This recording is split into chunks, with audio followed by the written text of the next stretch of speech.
का एक particular hierarchy होता है। हायरार्की का मतलब होता है मैम कौन सबसे आगे होता है, कौन सबसे पीछे होता है, किसकी स्पीड एकदम तेज होती है, किसकी स्पीड एकदम स्लो होती है ना, ये सारी चीजें हैं। आप कभी जीवन में मेमोरी हायरार्की नहीं भूलेंगे अगर आप ये ट्रिक याद रखोगे जो मैं बता रही हूँ।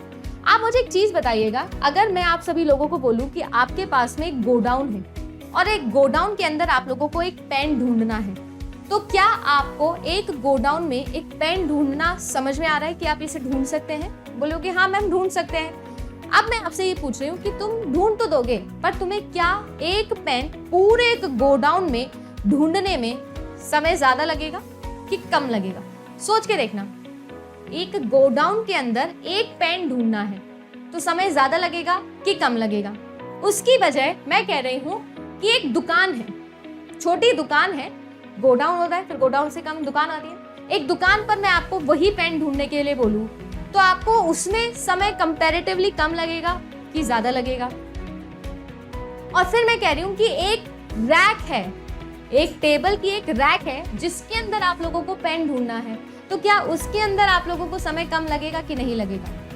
बोले मैम जाहिर सी बात है कि अगर आप सभी लोगों के लिए एक गोडाउन है तो उस गोडाउन के अंदर एक पेन ढूंढना तो बहुत बड़ा टास्क है मैम, बहुत ज्यादा समय लगेगा।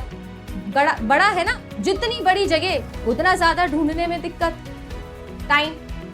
और अगर मैं बोलूं दुकान में तो मैम देखो गोडाउन से तो कम समय लगेगा, पर मैं कह रही हूँ और एक जगह है रैक में, एक रैक में पेन रखा हुआ है, अब उस रैक में पेन को ढूंढना है तो मुझे बताओ कि क्या उसमें कम समय नहीं लगेगा? बिल्कुल कम समय लगेगा। यानी रैक में सबसे कम लगेगा समय, दुकान में उससे थोड़ा ज्यादा, गोडाउन में सबसे ज्यादा।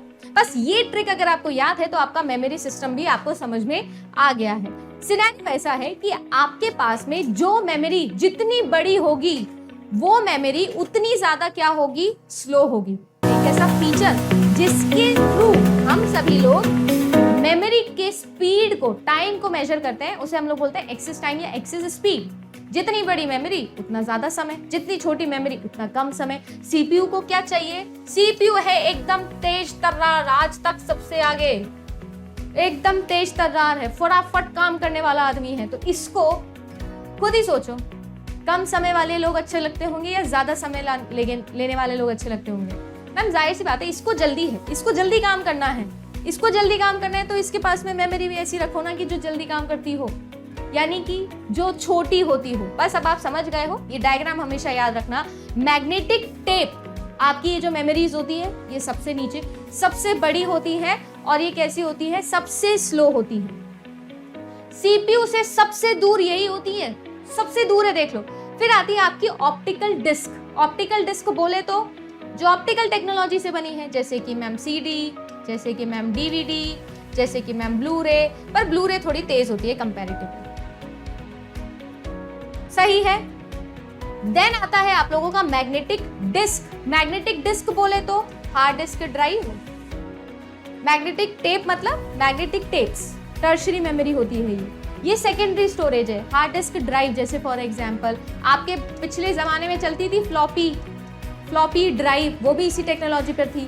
फ्लॉपी ड्राइव अब ऑब्सोलेट हो चुकी है, खत्म हो चुकी है, फ्लॉपी ए और फ्लॉपी बी। तभी हार्ड डिस्क ड्राइव सी से स्टार्ट होती है। कभी भी आपके पास में डिस्क ए, डिस्क बी आपने नहीं देखा होगा अपने कंप्यूटर में, हमेशा से C drive, D drive, E, F, G and so on चलता है। क्यों? क्योंकि ए और बी फ्लॉपी वाले लेके चले गए और अब वो खत्म हो गया, अब हम उसको दोबारा यूज नहीं करते हैं, ठीक है। देन आता है आप सभी लोगों के लिए आपका मेन मेमोरी। मेन मेमोरी बोले तो आप लोगों का रैम। देन आता है आप सभी लोगों का कैश मेमोरी। देन आता है आप लोगों का रजिस्टर्स, जो कि सबसे क्लोज है आपके सीपीयू पे। इतने क्लोज है कि सीपीयू के अंदर ही रखे हैं। Von Neumann circuit stored program architecture को कौन फुलफिल करता है? ये रजिस्टर ही फुलफिल करते हैं। पल्ले पड़ा क्या आज तक जो नहीं हो रहा था अब वो हो जाएगा? क्या आपको हमेशा जीवन में ये चीज याद रहेगी? Memory hierarchy. अभी मैंने नाम नहीं लिखे हैं मेमोरी के, बस ये समझाया है कि मेमोरी हायरार्की कैसे बनता है।